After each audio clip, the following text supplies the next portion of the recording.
que je voudrais développer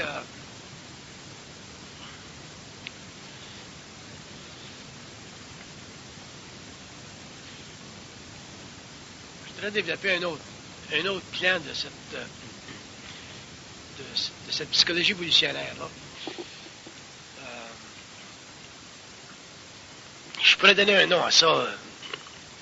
J'appellerais ça l'élucidation des catégories à partir du plan mental. Qu'est-ce que je veux dire par l'élucidation des catégories? L'être humain est en recherche constante. Et pour lui, la recherche, c'est le questionnement. Et le questionnement, ça lui permet de satisfaire la partie mentale de son ego. Et cette partie mentale-là, bien qu'elle soit nécessaire sur le plan psychologique, elle devient totalement surannée ou surexposée sur le plan mental, parce que sur le plan mental, la réflexion n'existe pas pour donner à une question de valeur. C'est peut-être un petit peu difficile à saisir ce que je dis là, mais je vais revenir, je vais faire la reconnexion. Alors, quand je dis que sur le plan mental, la question n'a pas de valeur, je veux dire que la question ne sert pas à donner ou ne sert pas de support à la partie inférieure de l'intelligence, c'est-à-dire à l'ego intellectualisé.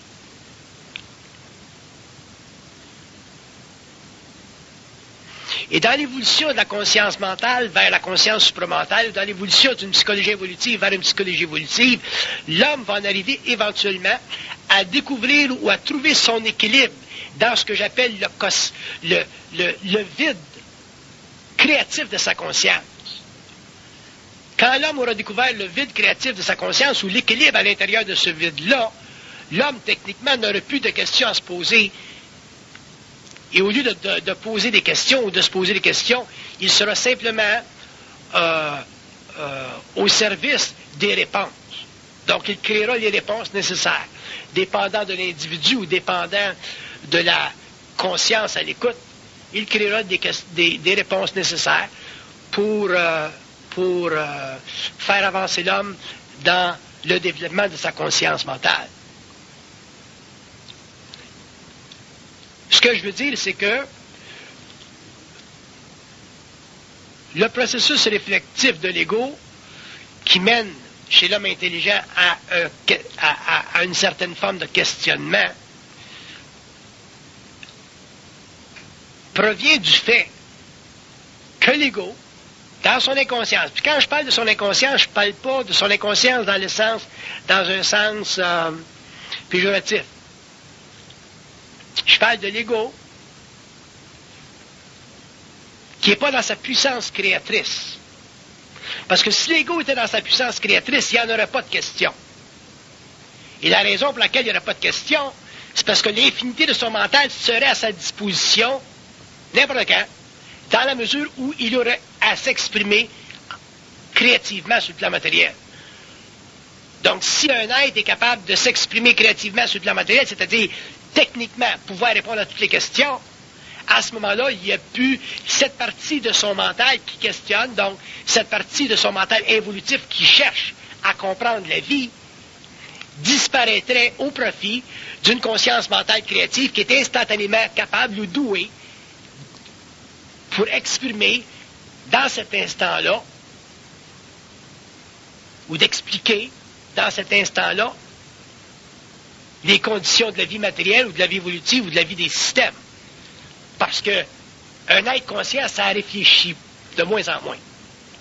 Alors qu'un être inconscient réfléchit techniquement de plus en plus, parce qu'il essaie de cerner l'infinité. Donc le processus de questionnement qui existe chez l'homme fait partie de sa tendance naturelle à vouloir cerner l'infinité.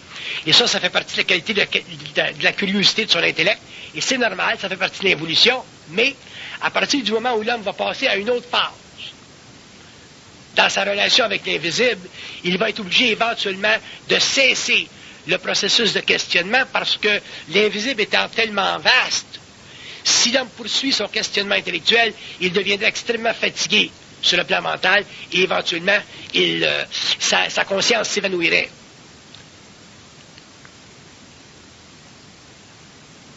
La raison pour laquelle je parle de l'élucidation des catégories, c'est pour mettre en relief, au cours de l'évolution, certains aspects de la conscience qui forceront l'ego à se déshabiller de plus en plus de son enveloppe intellectuelle pour s'habiller, si vous voulez, ou se réhabiller d'une autre enveloppe beaucoup plus subtile, beaucoup plus beaucoup moins affligée par le besoin de la vérité et beaucoup plus consciente du besoin simplement d'exprimer une vibration par le biais du mental pour avoir une mesure de ce qu'il sait au lieu d'avoir une mesure de ce qu'il recherche savoir. Ça se comprend-tu ce que je vous dis?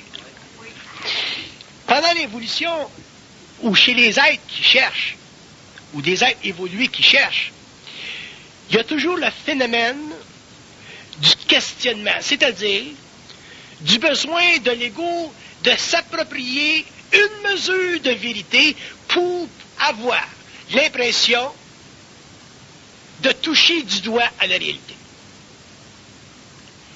Et cette condition-là, qui fait partie de l'ego évolutif, qui fait partie de sa curiosité, qui fait partie du développement de son intellect, cette condition-là, avec le temps, au fur et à mesure où l'homme va rentrer dans une conscience réellement mentale, cette condition-là va disparaître parce que l'ego ne pourra plus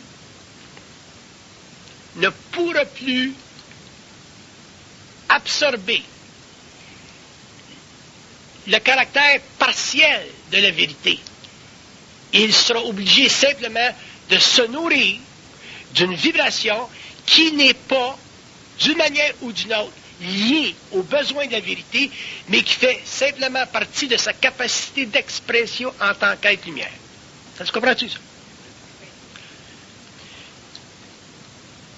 Quand l'homme va passer de l'évolution à l'évolution de la conscience mentale inférieure à une conscience plus avancée, l'homme sera déraciné, éventuellement, de son corps de désir intellectuel. Et le corps de désir intellectuel chez l'homme, c'est son besoin de mettre le doigt ou de toucher du doigt la réalité en passant par les catégories, c'est-à-dire par les valeurs qu'il donne aux formes et que lui, en tant qu'intellectuel ou en tant qu'être pensant, dont lui, en tant qu'être pensant, s'instruit pour avoir l'impression de savoir.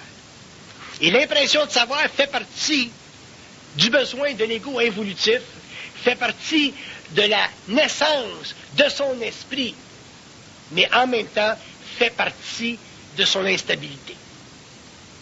Donc le processus de questionnement fait partie de la naissance de l'esprit de l'homme, mais en même temps ça fait partie de son instabilité parce qu'il n'y a pas de finitude dans le questionnement.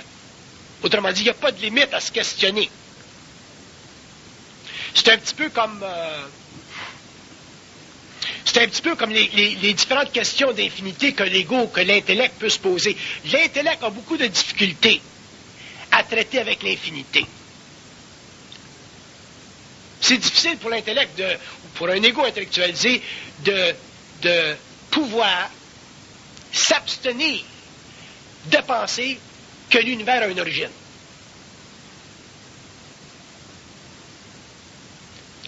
L'ego a besoin de sentir que l'univers a une origine. Parce que si l'univers n'a pas d'origine pour lui en tant qu'être pensant, la valeur psychique de son déracinement dans un vacuum total d'esprit est trop grande. C'est too much pour lui en tant qu'être enveloppé dans une finitude qu'on appelle le corps matériel. S'il était esprit pur, s'il était esprit en astral ou esprit en conscience éthérique, il n'y aurait pas de problème avec le fait que l'univers n'a pas d'origine. Ça ne le dérangerait pas, ça. Parce que la constitution psychologique de son ego, la nature de son moi, ne l'inviterait pas à vouloir stabiliser ce qui ne stabilise pas, c'est-à-dire l'infinité. Donc l'homme n'aurait pas tendance, en tant qu'être penseur religieux ou spirituel, à se créer un Dieu qui représente pour lui la finitude de l'infinité, qu'il anthropomorphise pour des raisons purement biologiques ou purement psychiques ou psychologiques. Alors qu'un homme conscient, qu'un homme qui a une conscience réellement mentale, dans le sens supramental du terme, n'est pas capable de s'exercer psychologiquement à découvrir des paramètres infinis pour stabiliser sa relation avec ce vacuum-là en tant qu'ego, parce qu'il n'a pas besoin de penser pour sentir la réalité, ou pour avoir une mesure de la réalité, ou pour évaluer la réalité. La réalité, pour lui, est simplement l'aventure d'un esprit qui a cessé de se questionner. Alors que pour l'homme de l'évolution, la réalité, c'est le mouvement de son esprit à travers les différentes catégories qui constituent pour lui les bornes, les limites d'un univers palpable à travers le sens psychologique de son ego qu'on appelle l'intellect. Ça marche-tu? Dans le processus d'affirmation d'une conscience créatrice, l'homme découvrira, d'après lui-même, selon son statut évolutionnaire, selon son état mental, selon son esprit, selon son indépendance d'esprit, selon sa capacité de créer au-delà des formes qui constituent le patrimoine de l'évolution, l'homme aura la capacité de s'instruire lui-même. Quand l'homme s'instruit lui-même, il ne peut pas s'instruire d'après les outils qui ont apprivoisé l'humanité antérieure. Autrement dit, un être conscient ne peut pas s'instruire de lui-même en utilisant les outils ou les méthodes ou les méthodologies ou les idéologies qui ont caractérisé sa conscience évolutive et qui ont donné prééminence à son intellect. Il est obligé de passer à une autre étape où le questionnement n'existe plus pour lui parce qu'il est fatigué de chercher. Étant fatigué de chercher, étant épuisé ou ayant épuisé sa relation avec la forme, qui équivaut au processus mental de l'évolution, il cherche simplement à s'éloigner de plus en plus du questionnement pour en arriver finalement à être seul, à pouvoir dominer la forme. En dominant la forme, il est seul, c'est-à-dire qu'il a la capacité d'être, dans un sens, un autodidacte systémique. Qu'on lui demande qu'est-ce que c'est Dieu, qu'est-ce que c'est le feu, qu'est-ce que c'est l'origine des mondes, qu'est-ce que c'est l'île du paradis, il décrira ces catégories-là qui font partie de l'expérience psychologique, occulte, ésotérique, philosophique ou religieuse de l'évolution. Il décrira ces catégories-là selon sa vibration, selon sa puissance, selon le degré de non-identification avec la forme qu'on appelle la connaissance, qui sera pour lui la manifestation de son identité.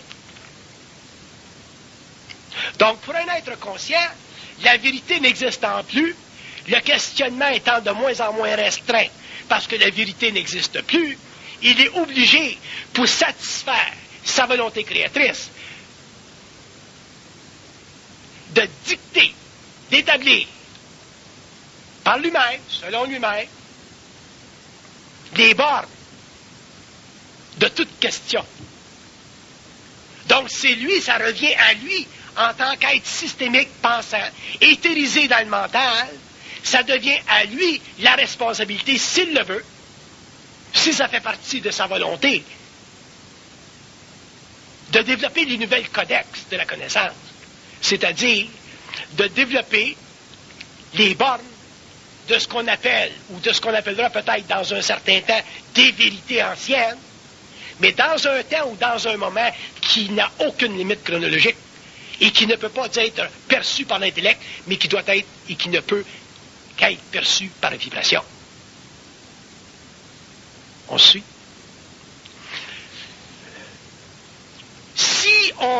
Si on me demandait d'écrire, de faire un dessin qui, succinctement, nous donnerait une appréciation purement psychologique de ce qu'on appelle l'intellect créatif. L'intellect créatif étant la conscience mentale. Le mouvement de la conscience mentale, c'est ceci. C'est un mouvement pur, simple, intégral, qui n'a aucune origine et qui n'a aucune fin, parce que la prise de conscience qui constitue la colonne vertébrale de ce mouvement d'énergie-là n'a pas de réflexion. Donc, n'ayant pas de réflexion dans cette prise de conscience, le concept de l'origine et le concept de la fin ne peut pas exister. Donc, les paramètres, les valeurs qui sont nécessaires pour délimiter ce qu'on appelle la vérité n'existent plus. Alors que, pour l'intellect, le même graphique qui servira à en exposer une sorte de... à l'exposer un peu visuellement, l'intellect, ça serait ça. Alors, ce mouvement-là, qui est infini en soi, est totalement désordonné. Parce que dans ce mouvement-là, le mouvement essentiel de l'esprit ne peut pas retracer le début ou la fin de son expression. Alors que dans l'intelligence intégrale, la conscience est capable de mettre le doigt sur le début ou la fin de son expression en disant que le début n'existe pas et la fin non plus. Alors que l'intellect, lui, va être obligé de mettre le doigt sur la fin ou le début de son expression en souffrant l'impuissance de définir. L'intellect souffrira toujours de l'impuissance de définir l'origine et la fin de son expression. Et c'est ça qui a créé, pendant des siècles, surtout dans les temps modernes, le fameux angst existentiel dont je parlais Schopenhauer. Ou la fameuse crise existentielle qui a été mise à la face du monde par Jean-Paul Sartre. Ce mouvement-là de l'esprit humain moderne, qui est rendu extrêmement complexe, est devenu pour l'homme, pour l'ego, qui recherche la vérité, une forêt à l'intérieur duquel il est impossible de se retrouver par compas. Et la conscience de ceci ne peut pas être révélée à soi par philosophie, parce que la philosophie utilise les mêmes stratèges que l'intellect. Donc, la découverte de la différence entre ce mouvement de conscience-là et celui de l'intelligence rationnelle ne peut être basée ou ne peut dériver que dans la présence de l'esprit qui domine la question. Si votre esprit ne domine pas votre question, c'est votre ego qui la développe ou qui la maintient ou qui la cultive. Si votre esprit domine votre question, vous verrez que dans votre relation mentale avec l'esprit, il y aura des choses que vous pourrez questionner, il y aura des choses que vous ne pourrez pas questionner. Et si votre esprit est extrêmement présent, vous sentirez que votre esprit a un appointement très dirigé sur et contre votre intellect à un point où votre esprit, un jour, pourra vous soutirer complètement votre mémoire pour vous faire saisir, finalement, dans un instant, que vous n'avez même pas la liberté de penser. Quand l'homme aura réalisé qu'il n'a même pas la liberté de penser, son mouvement puéril, psychologique, involutif, existentiel, plein d'anxiété, parce qu'il recherche la vérité, donc le terminal de son mouvement, cet homme-là sera obligé finalement d'admettre que l'origine de la pensée, la fonction de la pensée, le mouvement de la pensée n'est pas déterminé par les doctrines de l'ego, c'est-à-dire par les besoins existentiels de sa recherche pour découvrir ce qu'on appelle la vérité. Donc ce sera pour l'homme un grand choc, une grande réalisation. Une réalisation qu'il ne pourra pas contester parce qu'elle fera partie de l'éveil de son esprit. Une fois l'homme dans l'éveil de son esprit, il n'aura plus besoin de faire de la recherche ou de questionner ou de se questionner parce que son esprit étant suffisamment présent, autrement dit, suffisamment en alliance avec son ego, que son esprit pourra finalement, très très délicatement, lui suggérer que la question est sans importance.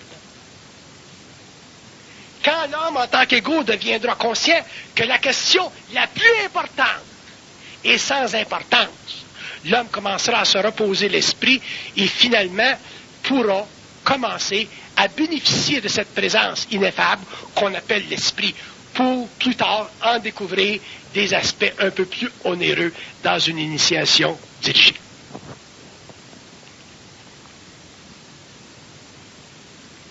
Et plus l'homme deviendra conscient, et plus il viendra en contact avec l'intellect qui se questionne, plus il deviendra instantanément fatigué dans son esprit. Vous sentirez la fatigue. Parce qu'un intellect qui se questionne vous transfère, sans le savoir, sans le réaliser, vous transfère sa vibration. Il vous émet sa longueur d'onde. Vous devenez réceptif d'une longueur d'onde qui n'est pas, je dirais, en sympathie vibratoire avec la vôtre. Parce qu'elle ne fait pas partie de la même origine. Une fait partie du plan mental, l'autre fait partie d'un autre plan mental. L'une fait partie du mouvement de l'ego, alors que l'autre fait partie du retirement de l'ego, de la transparence de l'ego.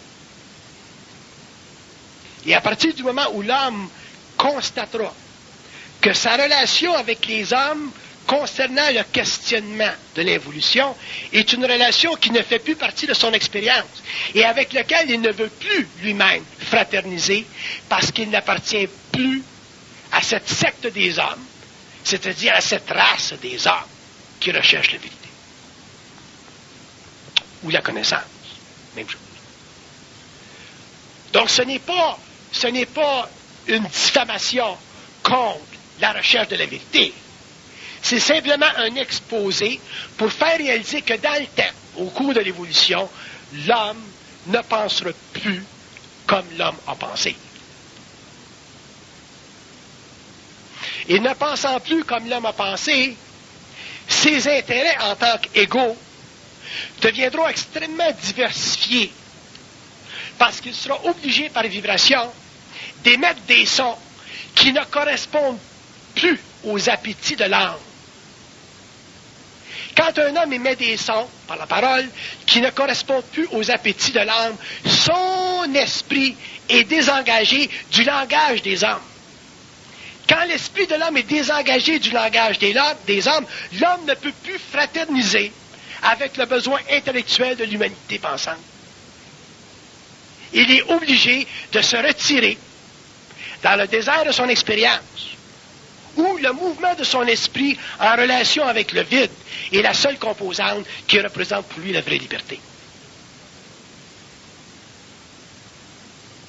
Donc, il n'y a pas de diffamation contre la recherche de la connaissance ou de la curiosité de l'évolution. Il y a simplement un éloignement de ce besoin primaire de l'homme, de s'approprier la réalité à travers la forme ou à travers les catégories. Et lorsque l'homme aura finalement constaté que la puissance de son esprit s'exerce, non pas par le questionnement, mais par la destruction de la forme afin de la remplacer par un autre un peu plus sophistiqué, l'homme découvrira de nouvelles bornes concernant la réalité, mais ce seront des bornes à la mesure de son esprit dans un temps neuf, et non pas la mesure de son esprit ou la finalité de l'expression de son esprit de manière absolue. Parce que la connaissance, ou le savoir, ou la sagesse, ou toute cette expression de la finitude par rapport à l'infinité, c'est un mouvement qui n'a pas de fin et qui n'a aucun point de résurrection. Et c'est ça qui crée, et c'est de là que vient l'impression chez l'homme que Dieu existe. Parce que l'homme a besoin, pour vibrer au niveau de son âme, l'homme a besoin de sentir qu'il est. Et l'homme ne sent qu'il est que dans la mesure où il est capable de faire une évaluation de ce qu'il projette. Ça, on appelle ça la connaissance. Et dans la mesure où les hommes auront finalement cassé avec le CD ou le disque dur de la mémoire humaine, l'homme finalement pourra créer une nouvelle technologie, c'est-à-dire créer une nouvelle façon d'exprimer son savoir, mais sans fin, sans finalité, sans questionnement et sans besoin chez lui, en tant qu'égaux, de vouloir ou d'avoir besoin de s'approprier des catégories qui définissent tangiblement ou intangiblement la réalité. Un homme qui a l'impression de pouvoir saisir la réalité à travers les femmes est un philosophe. Alors qu'un homme qui a la capacité de décrire la réalité en utilisant les femmes simplement pour encapsuler son énergie créative, n'est plus un philosophe. Il est simplement une lumière passagère qui vibre dans un monde ou sur un plan quelconque.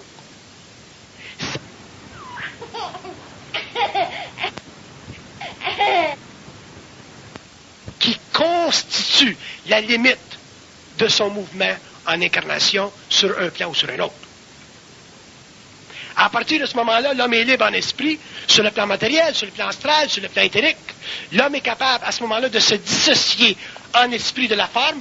Et quand l'homme sera capable de se dissocier en esprit de la forme, l'homme pourra, sur quelque plan qu'il soit, matériel, astral ou mental, l'homme pourra parler ou avoir une conversation intelligente avec les invisibles.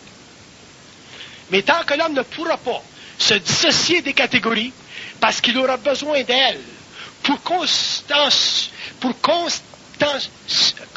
consubstantialiser sa réalité, l'homme aura besoin de réfléchir et de donner une limite quelconque à son savoir, et ça sera la vérité. Et l'homme ne pourra pas à ce moment-là avoir un dialogue étroit, serré, non dominé, non dominant, avec les invisibles qui représentent d'autres niveaux d'intelligence qui aussi peuplent des civilisations parallèles. Et tant que l'homme ne pourra pas faire ça, il demeurera un être planétaire, un être qui est réellement circonscrit à une expérience planétaire locale, qu'on appelle, dans notre cas, l'expérience terrestre, et il ne pourra pas, de cette expérience-là, convenir avec lui-même sur tous les plans de sa réalité.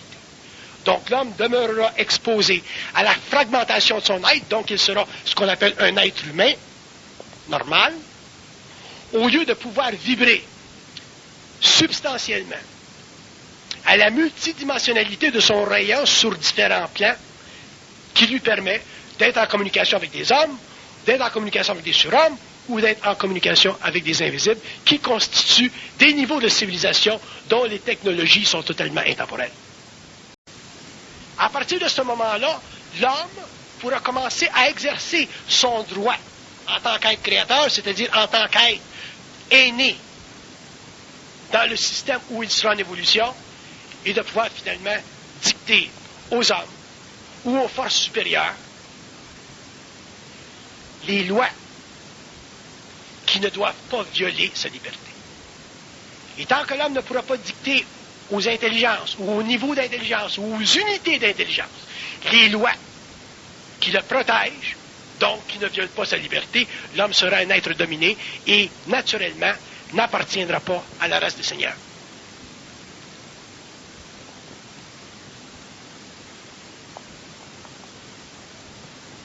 Nous avons sur la Terre, à cause de notre expérience, à cause de la nature de l'âme, donc à cause de la nature de notre mémoire, nous avons sur la Terre l'impression que nous sommes limités. C'est-à-dire qu'il existe pour nous des bornes dans l'achèvement de notre incarnation. Et pour la plupart des hommes, pour la majorité des hommes, la borne fondamentale, la borne la plus explicite, c'est la mort du corps physique, donc la mort astrale. Alors que l'homme, au cours de l'évolution, lorsqu'il se sera finalement constitué en une unité de conscience intégrée, ne vivra pas la mort astrale comme l'a vécu l'homme de l'évolution. Il passera à côté du plan astral pour entrer dans le plan éthérique et finalement établir un lien universel avec ce que nous appelons aujourd'hui l'ajusteur de pensée, c'est-à-dire cette force, cette lumière, qui est l'autre pôle de sa réalité, qu'on appelle pour le moment le pôle cosmique de sa réalité, le moi cosmique de sa réalité, mais qui en fait représente l'ultime illusion de son essence incarnée. Et quand l'homme aura réalisé que cette entité, que cet ajusteur de pensée est l'ultime illusion de son essence incarnée, l'homme reprendra sur la terre, ou sur quelque plan qu'il soit, il reprendra pour sa propre exécution le droit de parole, le droit d'expression, le droit de définir. Il sera en même temps juge et jugé. Il pourra, sans aucun fléchissement de sa conscience, il pourra dire l'éternel, ça se décrit comme ça, l'intemporel, ça se décrit comme ça, ce qu'on appelait Dieu, ça se décrit comme ça, les civilisations par elles, ça se décrit comme ça, le terme esprit veut dire telle chose, ainsi de suite, ainsi de suite. Il n'y aura plus chez l'homme de limite imposée à sa conscience créatrice par des catégories qui, pendant l'évolution, ont servi à constituer chez lui, par mouvements successifs, par vagues successives, le fardeau fondamental de son existence qu'on appelle la crainte. Et si l'homme ne sait pas, si l'homme n'est pas capable de pénétrer les arcanes de la réalité, c'est-à-dire s'il n'est pas capable de s'inviter lui-même à définir en tant que juge les limites de monde qui constituent les projections de son mouvement, l'homme, s'il ne peut pas faire ça, il est obligé de se considérer comme un esclave de la connaissance. Et étant un esclave de la connaissance, quelle que soit la qualité qu'on puisse apposer à cette forme d'esclavage-là sur la terre,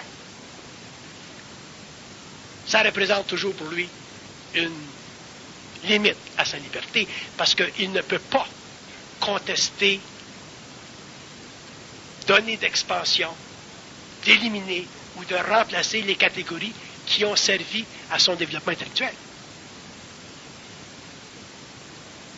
Si vous regardez l'expérience de l'humanité, l'expérience de certains individus, par exemple, dans le monde, qui sont extrêmement froissés par l'avortement, qui sont extrêmement froissés par le fait que des individus croient à une certaine religion ou croient d'une certaine manière, si vous regardez le mouvement intellectualisé et spirituel de l'homme inconscient, si vous le regardez de près, vous reconnaissez quoi? Vous reconnaissez que dans tous ces mouvements-là, quelle que soit la bonne volonté, il y a toujours l'atrophie de l'intelligence. Il y a toujours la domination de l'autre. Il y a toujours la sermentation personnelle d'avoir la clé à la vérité. Il y a toujours le besoin de révolutionner la conscience des autres pour s'approprier les autres. Il y a toujours le besoin chez l'homme d'éteindre le peu de lumière qui existe chez les autres afin de créer les nouvelles dictatures. C'est pour ça que l'homme conscient, l'homme de cette prochaine époque, qu'on a beaucoup de difficultés aujourd'hui à définir, parce que nous sommes dans un temps où la télépathie n'est pas au service de la conscience entre les hommes. La télépathie est au service de la conscience entre les hommes et les plants, mais elle n'est pas au service de la conscience entre les hommes et les hommes, de sorte que l'homme conscient peut difficilement exercer son droit d'aîné par rapport à un autre en faisant vibrer son esprit et en l'amenant automatiquement à la même mesure que lui-même, sans violer ses droits en tant qu'être. comme on n'est pas rendu à ce point-là, c'est très difficile pour le moderne conscient de définir ou de dire ou de décrire ou d'extrapoler sur la réalité future de l'homme qu'on appelle nouveau, sur la réalité de cette race racine qu'on conçoit comme étant l'apogée d'une nouvelle science, l'apogée d'une nouvelle évolution et finalement la fille réellement aînée de l'humanité.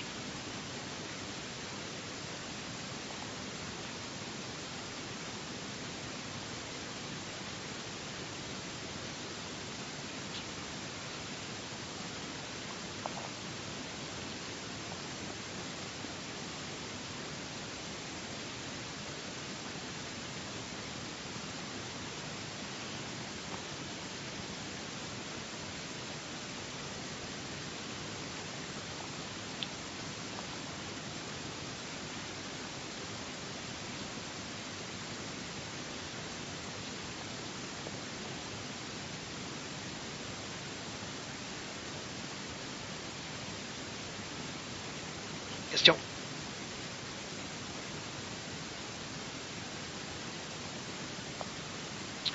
Donc, quand on parle de l'élucidation des catégories à partir d'une conscience mentale, on parle du besoin chez l'homme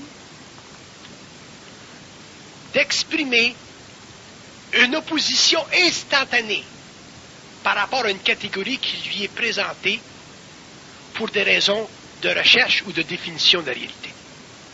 Et ça, c'est pas évident pour l'homme en général parce que se mettre en opposition avec une catégorie, ça l'invite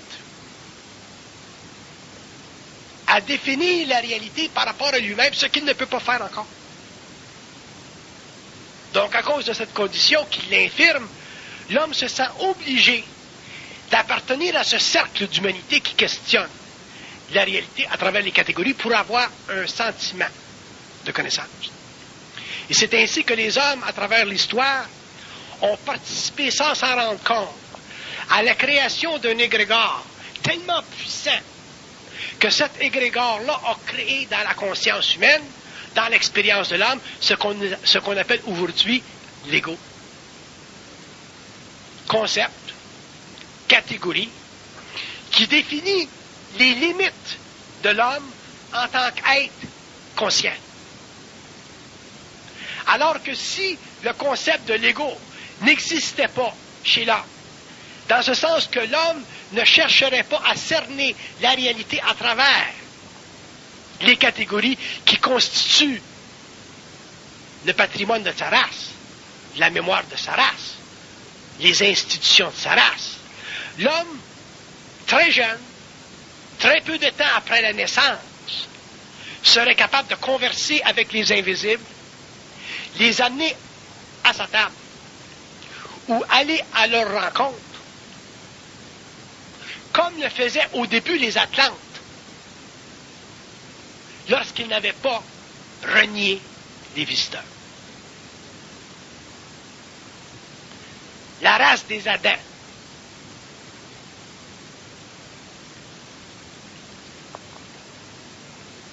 Le plus grand piège de la conscience humaine, le plus grand piège de l'homme, de l'évolution, c'est la recherche de sa vérité, de la vérité, et dans un même temps, c'est ça qui l'a affranchi de la pauvreté primaire de son esprit, pour l'amener, le plonger dans une pauvreté secondaire, qui est son incapacité aujourd'hui de reconnaître sa source, qui est une incapacité aujourd'hui d'être en communication avec sa source, et aussi de son incapacité aujourd'hui de pouvoir, seul, créativement, éteindre sa soif de la vérité.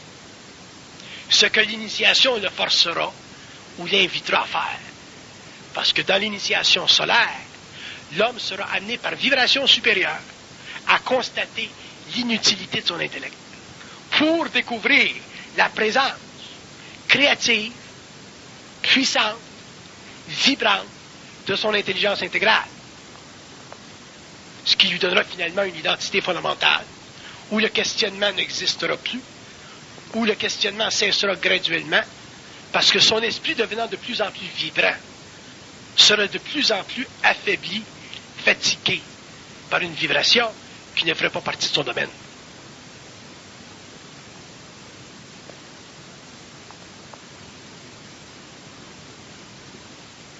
Je touche un peu cette condition, cette question-là, parce qu'elle m'a été présentée, le contexte général m'a été présenté, et quand on me présente un contexte quelconque, j'essaie de l'utiliser pour jeter un peu plus de lumière sur le fait que l'homme est beaucoup plus présent, beaucoup plus capable de définir le réel que son intellect lui en donne l'impression. Par contre, l'habitude de traiter les catégories d'une manière un peu aristotélienne fait de lui un être forcé de se souvenir. Et tant que l'ego se souviendra, tant que l'ego participera à la mémoire de sa race, il ne pourra pas contravenir, s'opposer à la diffamation de son intelligence, au rétrécissement de son canal. Il ne pourra pas exposer pendant cette période planétaire où il est incarné, il ne pourra pas exposer à l'humanité les fleurs du mal. Les fleurs du mal étant les fils égrégoriens du principe luciférien. Ce que j'appelle la connaissance de l'évolution. Je n'utilise pas le terme fleur du mal dans le sens judéo-chrétien du terme.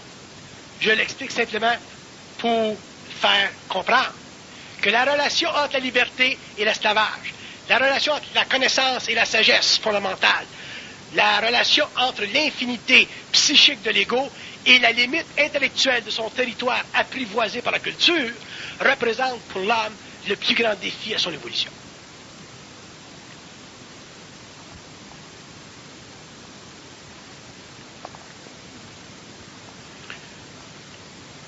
Il y a beaucoup de gens qui me demandent, mais comment ça se fait que ce mouvement de conscience s'exprime d'une façon catégorique dans une province telle que le Québec, au lieu de s'exprimer en Angleterre, en France, en Europe, aux États-Unis, et ainsi de suite, ou dans d'autres pays ou en Orient. Et la raison est très simple. Très simple. Dans ce pays qu'on appelle le Québec, la simplicité psychologique de l'ego, de par sa nature, de par son histoire,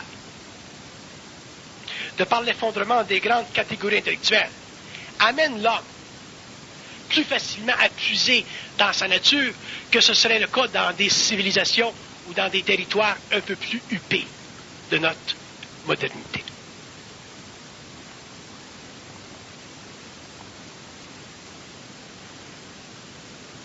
Chez les Américains, vous auriez une spiritualité aberrante ou un matérialisme absolument un peu trop bavard. En Europe, vous auriez une réticence intellectuelle, une histoire, un passé trop exécuté. Dans l'Orient, vous auriez une incompréhension de la puissance d'une pensée qui vient de l'Est et qui vient de l'Ouest et qui ne vient pas de l'Est.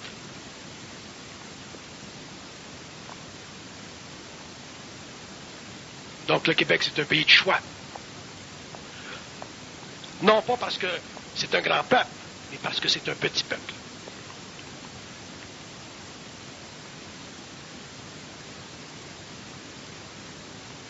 Ce n'est pas une diffamation. C'est simplement une observation démographique, historique, qui permet finalement à une petite lumière de se placer dans le monde sans être reconnue pour ce qu'elle est. Et ça, c'est ce qui constitue, ou c'est ce qui se constituera, la nature de la relation entre un peuple d'un certain temps et un peuple d'un autre temps.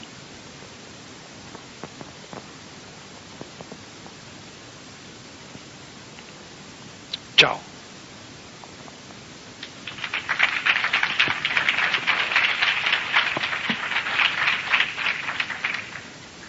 question?